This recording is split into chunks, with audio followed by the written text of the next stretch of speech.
পদত্যাগ করুন, সব সমস্যার সমাধান হবে, প্রধানমন্ত্রীকে সালাম। আজ যে দুই ভাইয়ের এনআইডি নিয়ে তদন্ত চলছে, বলছেন সিইসি। জানাবো এমপি আনার হত্যা, ফেঁসে যাচ্ছেন প্রভাবশালী স্থানীয় কয়েক নেতা।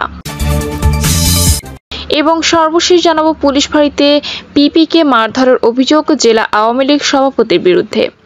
শুনছিলেন সংবাদ শিরোনাম, এবারে বিস্তারিত। পদত্যাগ করুন, সব সমস্যার সমাধান হবে, প্রধানমন্ত্রীকে সালাম।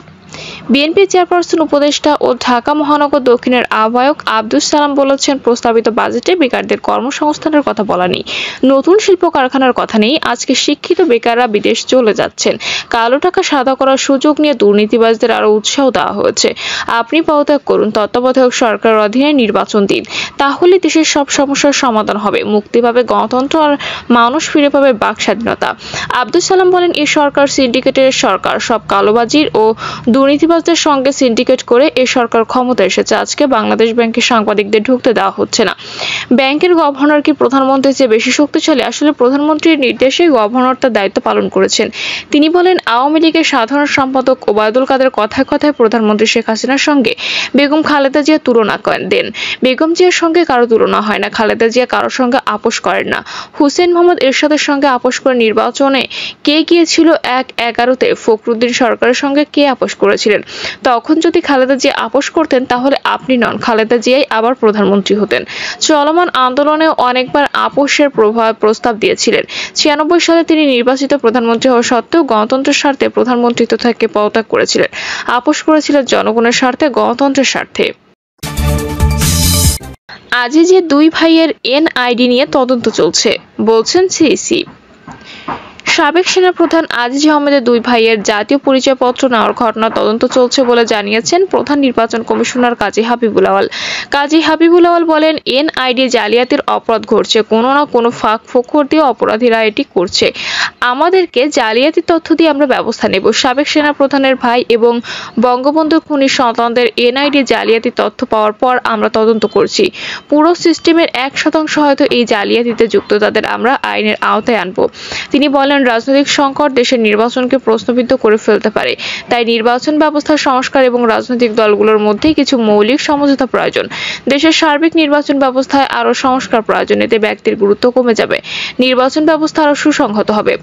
দেশের রাজনৈতিক সংকট প্রসঙ্গে কাজী হাবিবুল আওয়াল বলেন, জাতীয় নির্বাচনের ৫ মাস পার হয়ে গেলেও রাজনৈতিক দলগুলোর মধ্যে বিরোধের জমাট বরফ এখনো গলেনি, সার্বিক পরিবেশ এখনো পুরোপুরি অনুকূল হয়ে ওঠেনি। তবুও আমি আশাবাদী সংকট নিরসন হবে, দেশের গণতান্ত্রিক ধারা অব্যাহত থাকবে। এমপি আনার হত্যা, ফেঁসে যাচ্ছেন প্রভাবশালী স্থানীয় কয়েক নেতা। ঝিনাইদহ ৪ আসনের সংসদ সদস্য আনোয়ারুল আজিম আনার হত্যাকাণ্ডে ফেঁসে যাচ্ছেন ঝিনাইদহ জেলা আওয়ামী লীগের প্রভাবশালী কয়েক নেতা।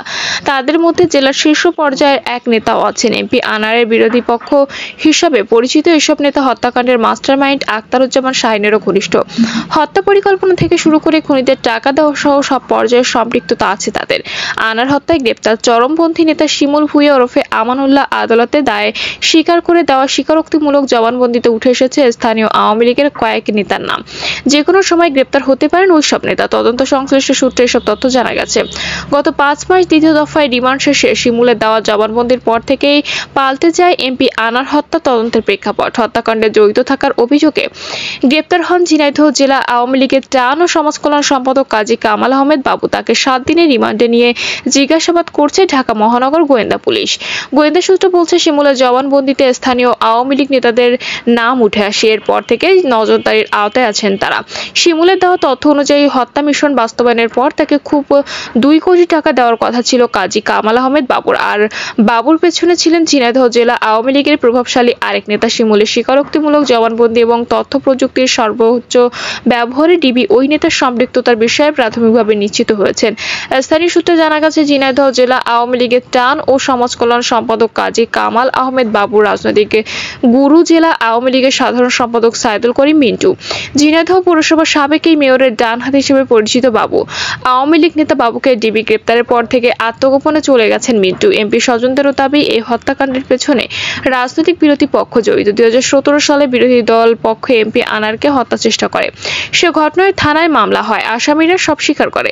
তবে মামলাটি পরে মীমাংসা করা হয়। আনারের ভাই এনামুল হক ইমান বলেন, গ্রেপ্তার বাবুর সব থেকে ঘনিষ্ঠ জেলা আওয়ামী লীগের সাধারণ সম্পাদক মিন্টু। এছাড়া হত্যার মাস্টারমাইন্ড আখতারুজ্জামান শাহিনের ঘনিষ্ঠই মিন্টু। আমরা প্রথম থেকেই বলে এসেছি আনারকে হত্যার পেছনে মিন্টুর হাত থাকতে পারে। তিনি আরো বলেন, গত সংসদ নির্বাচনে আনারের বিরুদ্ধে স্বতন্ত্র প্রার্থী হন আব্দুর রশিদ খোকন। খোকনের পক্ষে কাজ করেন সাবেক মেয়র সাইদুল করিম মিন্টু সহ স্থানীয় আওয়ামী লীগের কিছু নেতাকর্মী। তারা এক জনসভায় প্রকাশ্যে বক্তব্য দেন, বঙ্গের মাটিতে জায়গা হবে না আনারের। মিন্টু নির্বাচন ছাড়া টানা 12 বছর মেয়র ছিলেন। মেয়র পদ হারানোর পেছনে আনারকে দায়ী করে আসছিল মিন্টু। এসব অভিযোগের বিষয়ে জানতে মিন্টুকে একাধিকবার ফোন করলেও তিনি ধরেননি।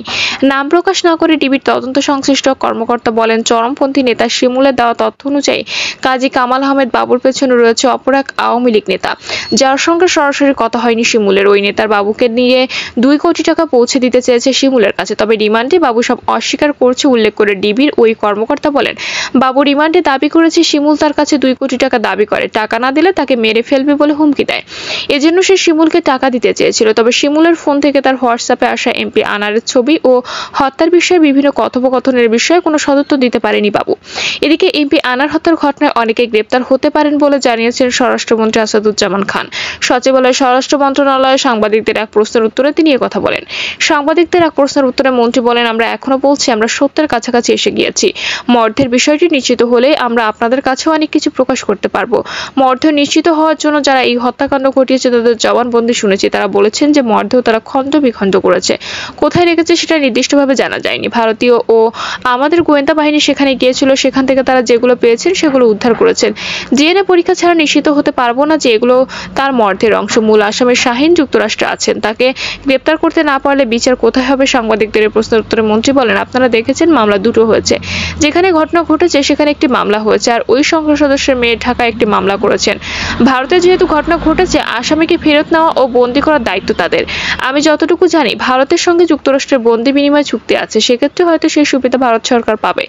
আমাদের সঙ্গে যুক্তরাষ্ট্রের বন্দি বিনিময় চুক্তি নেই, তবে ভারতের সঙ্গে ঘনিষ্ঠ যোগাযোগ আছে। বন্ধুপ্রতিম দেশ হিসেবে আমরা বিশ্বাস করি আমাদের সব কাজেই তারা সহযোগিতা করছেন এবং ভবিষ্যতে করবেন।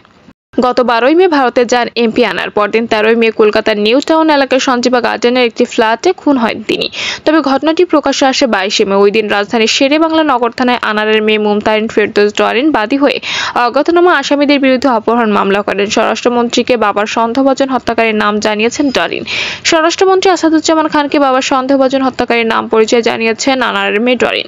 মামলা তদন্তে ডিবির প্রতি সন্তুষ্ট হলেও ডিবির এক কর্মকর্তার ব্যাপারে তিনি অভিযোগ করেছেন।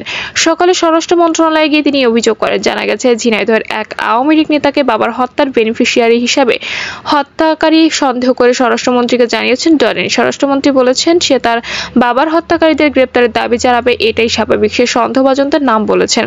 আমরা তার বক্তব্যকে গুরুত্ব দিয়ে তদন্ত করছি। এছাড়া ডরিন অভিযোগ করেন মামলা তদন্তকারী কর্মকর্তা না হয়ে তদন্তে নাক গলানো ডিবির এডিসি শাহিদুর রহমান রিপন তার বাবার হত্যাকারীদের কৌশলে গ্রেপ্তার এড়ানোর সুযোগ করে দিয়েছেন। আসামি শিমুলের বক্তব্য সঠিকভাবে রেকর্ড করতে দেননি। বিষয়টি তদন্ত করে দেখা হবে জানিয়ে স্বরাষ্ট্রমন্ত্রী বলেছেন, বরিশাল জেলা বদলির পরও কেন সে এতদিন ছাড়পত্র নেয়নি এবং কী উদ্দেশ্যে নিজেকে তদন্ত কর্মকর্তা হিসেবে পরিচয় দিয়েছে তাও খতিয়ে দেখা হবে। প্রিয় দর্শক, এই ছিল এখনকার সর্বশেষ সংবাদ। আপডেট সব সংবাদ পেতে চ্যানেলটি সাবস্ক্রাইব করে বেল আইকনটি ক্লিক করে রাখুন।